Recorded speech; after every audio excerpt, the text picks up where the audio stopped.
আল্লাহ পাক বলেন ইন্না আনজালনাহু ফি লাইলাতিল কদর, আমি আল্লাহ লাইলাতুল কদর, কদরের রাত্রিতে আমি আল্লাহ তাআলা কোরআনকে নাযিল করেছি। সুবহানাল্লাহ বলেন। এই কদরের রাত্রিটা কেমন আল্লাহ পাক নিজেই বলেন ওয়া মা আদরাকা মা লাইলাতুল কদর। হে নবী আপনি কি জানেন কদরের রাত্রি কি? কদর কি? কদরের রাত্রি কি? আল্লাহ পাক নিজেই বলেন লাইলাতুল কদরি খায়রুম মিন আলফি শাহর। আল্লাহু আকবার বলেন। এই লাইলাতুল কদরের রাতটা হলো হাজার মাসের চাইতে উত্তম। এই লাইলাতুল কদরের রাত হাজার মাসের চাইতে উত্তম। অতএব মুসলমান, এই লাইলাতুল কদর রাতের বরকত এবং ফজিলত যদি আমাদেরকে অর্জন করতে হয়, তাহলে ইতিকাফের আমল ছাড়া আমাদের বিকল্প কোনো রাস্তা নাই। আল্লাহ রাসূলের একটা বিশেষ সুন্নাহ হলো সুন্নতে মুআক্কাদা ইতিকাফ করা। এই জন্য এখন থেকেই চিন্তা ফিকির করেন, আমাদের মধ্য হতে কিছু লোক যেন আমরা মসজিদে নিজ ইচ্ছায় যেন আমরা মসজিদের মধ্যে ইতিকাফে বসি। রমজানের শেষ 10 দিন আল্লাহ তাআলা আমাদের সবাইকে আল্লাহ রাসূলের এই বিশেষ একটা সুন্নাহর উপর আমল করার তৌফিক দান করেন, বলেন আমিন। মুহাম্মাদুন আকা কুফর কো মিঠায়া, কুফর কো মিঠাকা সাদাকাত বাতায়া। একটু পরে নেই বালাগাল উলা বিকামালিহি কাশাফাত দুজা বিজামালিহি হাসনাত জামিউ খিসালিহি সাল্লু আলাইহি ওয়া আলিহি। সুবহানাকা লা ইলমা লানা ইল্লা মা 'আল্লামতানা ইন্নাকা আনতাল আলিমুল হাকীম। আলহামদুলিল্লাহ, সৃষ্টির মহান স্রষ্টা আল্লাহ রাব্বুল আলামিনের দরবারে অসংখ্য গণিত ও শুকরিয়া যে আল্লাহ রাব্বুল আলামিন অত্যন্ত দয়া করে, মায়া করে, মহব্বত করে আল্লাহ তাআলা আমাদেরকে পবিত্র মাহে রমজান মাস দান করেছেন। পাশাপাশি আল্লাহ তাআলা এই বরকতময় মাসে, বরকতময় দিনে আল্লাহ পাকের ঘর মসজিদে আমাদেরকে একত্রিত করেছেন। সেই জন্য আমরা মহান রব্বে কায়নাতের দরবারে আমাদের দিল থেকে আমরা শুকর আদায় করি, প্রত্যেকেই বলি আলহামদুলিল্লাহ। আল্লাহ পাকের নিয়ামতের শুকর আদায় করলে আল্লাহ তাআলা নিয়ামতকে বাড়িয়ে দেয়। মুসলমান ভাইরা আমার, এই মাহে রমজান মাস অত্যন্ত গুরুত্বপূর্ণ একটি মাস, যেটি আমলের দ্বারা বান্দার জীবনকে পরিবর্তন করার মাস। এই মাসে কিছু আমল আছে, যেই আমলগুলো আল্লাহ রাসূল সাল্লাল্লাহু আলাইহি ওয়াসাল্লাম দুনিয়ার মানুষ তার উম্মতদেরকে করতে বলেছেন। আল্লাহ রাসূল বলেন, হে উম্মতেরা, তোমরা এই মাহে রমজান মাসে 4 কাজ বেশি বেশি করবা। কয় কাজ? সবাই বলেন 4 কাজ। কয় কাজ? 4 কাজ। 4 নম্বরের মধ্যে 1 নম্বর কাজ হলো বেশি বেশি পরিমাণে লা ইলাহা ইল্লাল্লাহ পড়া, যেটা গত জুমায় বলেছিলাম। আরেকটা কাজ হলো বেশি বেশি পরিমাণে আস্তাগফিরুল্লাহ পড়া। আর কাজ হলো যেটা তোমাদের না করলে কোনো উপায় নাই, কোনো গতি নাই, সেই কাজটা হলো আল্লাহ তাআলার কাছে জাহান্নামের আযাব হইতে আমাদেরকে মুক্তি চাইতে হবে আল্লাহ তাআলার দরবারে, জাহান্নাম থেকে মুক্তি চাওয়া। আর 4র্থ নম্বর কাজ হলো আল্লাহ তাআলার কাছে জান্নাত কামনা করা, আল্লাহ তাআলার কাছে জান্নাতের আশা করা, দোয়া করা আল্লাহ তাআলার কাছে। এই কাজগুলির পাশাপাশি মাহে রমজানে আরও কিছু গুরুত্বপূর্ণ আমল আছে, যেই আমলগুলো আল্লাহ রাসূল হাদিসের ভিতরে বলেন যে, হে আমার উম্মতেরা, আল্লাহ পাক রব্বুল আলামিন তোমাদেরকে 2টো রাত আল্লাহ তাআলা তোমাদেরকে নিয়ামত হিসাবে দিয়েছেন। একটি রাত হলো লাইলাতুল নিসফি মিন শাবান, শবে বরাতের রাত। আরেকটি রাত হলো লাইলাতুল কদরের রাত। সুবহানাল্লাহ বলেন। আল্লাহ তাআলা সারা দুনিয়ার মানুষের মাঝে লাইলাতুল বরাত অর্থাৎ শবে বরাতের রাতটাকে আল্লাহ তাআলা দুনিয়ার মানুষদেরকে জানায় দিয়েছেন যে 14 শাবানের দিনের পর যে রাত আসে, এই রাত্রে তোমরা ইবাদত বন্দেগী করো এবং এরপরে তোমরা রোজা রাখো। কিন্তু শবে কদরকে আল্লাহ তাআলা এটাকে গোপন রাখছেন, এটাকে আল্লাহ তাআলা গোপন রাখছেন। আল্লাহ রাসূল হাদিসের ভিতরে বলেন যে তোমরা শবে কদরকে তোমরা তালাশ করবা, শবে কদরকে তোমরা তালাশ করবা, তোমরা খুঁজবা আল্লাহ রাব্বুল আলামিন মাহে রমজানের শেষ দশকের 5টা বেজুর রাতের যে কোনো রাত্রেই সবে কদর হইতে পারে। সুবহানাল্লাহ বলে আল্লাহ রসুল বলেন, তোমরা 21 রাত্রে 21 রমজানের যে তারাবি, 21 তারাবি 20 রোজার দিন, 21 তারাবির দিন তোমরা একটু ইবাদত বেশি করবা, ইবাদত বদলি, কারণ এই রাত্রে সবে কদর হওয়ার সম্ভাবনা আছে। এবং 23 তারাবি, 25 তারাবি, 27 তারাবি, 29 তারাবি, এই রাত্রিগুলি তোমরা বেশি বেশি পরিমাণে ইবাদত বন্দেগীর মধ্যে কাটাইবা। আল্লাহ রসুল বলেন, আল্লাহ না করুক যদি তোমার জিন্দেগির ভিতরে একটা সবে কদর যদি তুমি পেয়ে যাও, আল্লাহ রসুল বলেন তোমার আমল নামায় আল্লাহ পাক 1000 বছর ইবাদত করার চাইতেও বেশি নেক আল্লাহ পাক আমার আমল নামায় দান করবেন। সুবহানাল্লাহ। তো সেই রাতকে আমরা সবাই তো পেতে চাই, কি বলেন? এই কারণে এই রাতটা পাওয়ার জন্য আরেকটা বিশেষ আমল আল্লাহ রসুল বলেন, এই রাতটা যদি তোমরা এই রাতটাকে তোমাদের জিন্দেগির মধ্যে আনতেই চাও, যদি সবে কদরকে যদি তোমরা পেতেই চাও, এর জন্য তোমাদের সহজ রাস্তা হলো এতেকাফ করা। কি করা? এতেকাফ করা। এতেকাফ আল্লাহ রসুলের একটা বিশেষ একটা সুন্নতে মুআক্কাদা। আল্লাহ রসুলের জীবদ্দশায় তিনি সব সময় মরণ আগ পর্যন্ত ইতিকাফ করছেন। সুবহানাল্লাহ বলেন। আল্লাহ রসুল বলেন, আম্মা জান আয়েশা রাদিয়াল্লাহু আনহা থেকে হাদিস বর্ণনা করা হয়, কানা ইয়াতাকিফুল আশরাল আওয়াখির মিন রমাদান হাত্তা তাওয়াফাহু আল্লাহু আযজা ওয়া জাল্লা সুম্মা তাকাফা আজওয়াজাহু মিন বাদি। সুবহানাল্লাহ বলেন। আল্লাহর রাসূলের জীবদ্দশায় আল্লাহর পয়গম্বর তার জিন্দেগির ভিতরে যতগুলো রমজান পাইছেন, প্রত্যেকটা রমজানেই আল্লাহর নবী ইতিকাফ করেছেন। সুবহানাল্লাহ। রমজানের শেষ দশকে আল্লাহ রাসূল ইতিকাফ করেছেন। আগামী শুক্রবার দিনেই 20 রোজা, রাত্রে থেকেই 21 তারাবি শুরু হয়ে যাবে। এই কারণে ইতিকাফ আল্লাহ রাসূলের একটা বিশেষ সুন্নাহ, আরেকটা হলো কিফায়া। সুন্নাতে মুআক্কাদা এবং হলো কিফায়া। সুন্নতে মুআক্কাদা যেটা উম্মতের জন্য জরুরি, এটা পালন করতে হবে, যদি কেউ না করে গুনাহগার হবে। আবার আরেক দিক দিয়া এটাকে ফরজে কিফায়া বলা হয়েছে। কিফায়া এমন একটা আমলকে বলা হয় যার দ্বারা সমাজের সমস্ত মানুষের মধ্যে হতে 2-1 জনও যদি আদায় করে, সকলের পক্ষ থেকেই আদায় হয়ে যাবে। আর যদি কেউ যদি না করে, সবাই গুনাহগার হয়ে যাবে। এই কারণে ইতিকাফ এটা একটি বিশেষ একটি আমল। আল্লাহ রসুল বলেন, তোমরা রমজান মাস হলো তাকওয়া অর্জনের মাস। এই মাসে তোমরা রমজানের রহমতের, মাগফিরাতের এই দিনগুলি তোমরা বাড়িতে আত্মীয় স্বজন, বউ বিবি বাচ্চা তাদের সঙ্গে থাকছ।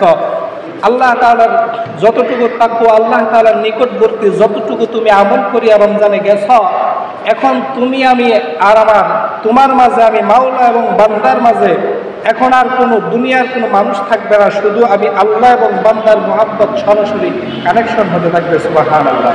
এখন তুমি মসজিদের মধ্যে চলে আসো। মুসলমান ভাইরা আমার, আল্লাহর পয়গম্বর তার জীবদ্দশায় প্রত্যেকটা রমজানের শেষ দশকে তিনি ইতিকাফ করতেন। উম্মতদেরকেও বলেন, হে উম্মতেরা, তোমরা ইতিকাফ করো। ইতিকাফের সর্বনিম্ন সময় হলো 1 দিন 1 রাত। মুসলমান ভাইরা আবার, মাহে রমজান এটা হলো রমজানের বাহিরে আপনি যদি ইতিকাফ করেন, কিন্তু মাহে রমজানের সুন্নতে মুআক্কাদা হলো রমজানের শেষ দশকে। এক রমজানের 20 রোজা থেকে শুরু করে ঈদ উল ফিতরের চাঁদ রাত পর্যন্ত আপনি মসজিদের মধ্যে ইতিকাফ করবেন। এটা হলো সুন্নতে মুআক্কাদা, আবার হলো কিফায়া। এটা মহল্লার সকল মানুষের বসার দায়িত্ব। মহল্লার সকল মানুষ যদি কেউ যদি না বসে, 2-1 জন যদি বসে, তাহলেও আদায় হয়ে যাবে। কিন্তু যদি কেউ না বসে, সবাই গুনাহগার হয়ে যাবে। মুসলমান ভাইরা আমার, আপনাদের সমাজের মধ্যে হতে কিছু লোককে আপনারা মসজিদের মধ্যে ইতিকাফের জন্য বসায় দিবেন, নিজের ইচ্ছায় বসবেন। আরে মুসলমান নবীর উম্মত, আপনাদের প্রত্যেকের উপরে ইতিকাফ করা এটা আল্লাহর রাসূলের জিম্মাদারি। আপনাদের উপরে এটা ইতিকাফ করতে হবে, আর না হয় সবাই গুনাহগার হয়ে যাবেন। যদি কেউ না করেন, সবাই গুনাহগার হয়ে যাবেন। মাহে রমজান মাস ইবাদতের মাস, আল্লাহ পাকের সান্নিধ্য নৈকট্য তাকওয়া অর্জনের মাস। আল্লাহর পয়গম্বর বলেন, এই মাসে যদি কোনো বান্দা তার জীবনের গুনাহকে মাফ না করাইতে পারল, ওই বান্দাটা ধ্বংস হয়ে যাক। আমরা যদি ইতিকাফ না করি, মসজিদের মধ্যে যদি ইতিকাফে না বসে, আমরা সবাই গুনাহগার হয়ে যাব। আমাদের কেমন চান কপাল হইলাম না, মাহে রমজানের মধ্যে আমরা গুনাহগার হয়ে যাব। আরে মুসলমান নবীর উম্মত, এই কারণে দু একজন হইলেও আপনাদের জিম্মাদারি নিয়ে কয়েকজনকে আপনারা পিস সোজা থেকে শুরু করে আপনারা ইতিকাফে বসায় দিবেন। এটা হলো মহল্লাবাসী সবার কাছে, এটা সবার দায়িত্ব। আরে আল্লাহর বান্দা, যারা ইতিকাফ করবে, মসজিদের মধ্যে বসবে, তাদের খাবার দাবারের, তাদের খোঁজ খবর নেওয়া এটা মহল্লাবাসী সকলের দায়িত্ব। কারণ আপনার উচিত ছিল আপনি নিজেও বসা, যেহেতু আপনি বসছেন না, আপনার পক্ষ থেকে দু একজনকে আপনি বসাইছেন, তাদেরকে অনুরোধ অনুনয় বিনয় করিয়া বসাইছেন। অনুরোধ বিনয় করিয়া যদি কাউকে বসানো হয়, ইতিকাফ হবে না, নিজের ইচ্ছায় বসতে হবে। আরে মুসলমান নবীর উম্মত, যারা বসবে তাদের খাবার দাবার, সেহরি, ইফতার, এই সমস্ত জিনিসের খাবার দাবার খোঁজ খবর নেওয়া এটা আপনার মহল্লাবাসী সকলের দায়িত্ব। আরে আল্লাহর বান্দারা, আল্লাহর পয়গম্বর বলেন ইতিকাফ এত বিশেষ একটা আমল। আল্লাহর পয়গম্বর বলেন, আমি নবী যতদিন দুনিয়ার মধ্যে জীবিত ছিলাম, ততদিন পর্যন্ত আমি নবী ইতিকাফ করেছি। আম্মা জানা আয়েশা বলেন, আল্লাহর রাসূল তার জীবদ্দশায় কোনো সময় ইতিকাফকে মিস করেন নাই। আল্লাহর রাসূলের ইন্তেকালের পরে আমরা নবীজির বিবিরাও ইতিকাফ করছি। সুবহানাল্লাহ। নবীজির ইন্তেকালের পরে নবীজির স্ত্রীগণ তারাও ইতিকাফ করছে। অনেক বড় বিশেষ একটা আমল। হাদিসের ভিতরে আল্লাহর পয়গম্বর বলেন, হে উম্মতের দল, আল্লাহর রাসূল বলেন, সহিহ বুখারীর হাদিস, তাহাররাউ লাইলাতুল কদরি ফিল উতরি মিনাল আশরিল আওয়াখির রমাদান। আল্লাহর পয়গম্বর বলেন, হে উম্মতের দল, তোমরা মাহে রমজানের তোমরা শেষ দশকের যে বেজুর রাত্রিগুলো আছে, এই রাত্রিগুলোর মধ্যে তোমরা শবে কদরকে তালাশ করো। শবে কদর এমন একটা রাত্র, আল্লাহ পাক রব্বুল আলামিন এই শবে কদর রাত্র, এই রাত সম্পর্কে আল্লাহ তাআলা পবিত্র কুরআন কারীমের ভিতরে একটা সূরা নাযিল করে দিয়েছেন। সুবহানাল্লাহ। এই রাতের এত সম্মান, আল্লাহ পাক এই রাতকে উপলক্ষ করে আল্লাহ তাআলা পবিত্র কুরআন কারীমে একটা সূরাতুল কদর নামে আল্লাহ তাআলা একটা সূরা নাযিল করেছেন। সুবহানাল্লাহ। আল্লাহ পাক রব্বুল আলামিন বলেন, ইন্না আনজালনাহু ফি লাইলাতুল কদর। আমি আল্লাহ তাআলা কুরআনকে নাযিল করলাম, আমি আল্লাহ তাআলা কুরআনকে অবতরণ করলাম লাইলাতুল কদর, কদরের রাতে। সুবহানাল্লাহ বলেন। কুরআন এমন একটা কিতাব, কুরআন এমন একটা কিতাব রে বন্ধু, আপনার জীবনের শুরু লগ্ন থেকে শেষ পর্যন্ত, দুনিয়ার শুরু থেকে শেষ পর্যন্ত যত ধরনের জিজ্ঞাসাবাদ আছে, আল্লাহ পাক রব্বুল আলামিন একটা মানুষের হায়াতে জিন্দেগির ভিতরে তার জবান দিয়া যতগুলো প্রশ্ন বাহির হইতে পারে, দুনিয়ার যত ধরনের সমস্যা আছে, প্রত্যেকটা সমস্যার সমাধান হলো আল কোরআন। সুবহানাল্লাহ বলেন। এই কোরআন এমন একটা জানালা, যা দিয়া পৃথিবীর অতীত বর্তমান ভবিষ্যৎ সবকিছু দেখা যায়। আল্লাহু আকবার। এ কোরআন ভাষাবিদদের জন্য শ্রেষ্ঠ ব্যাকরণ গ্রন্থ।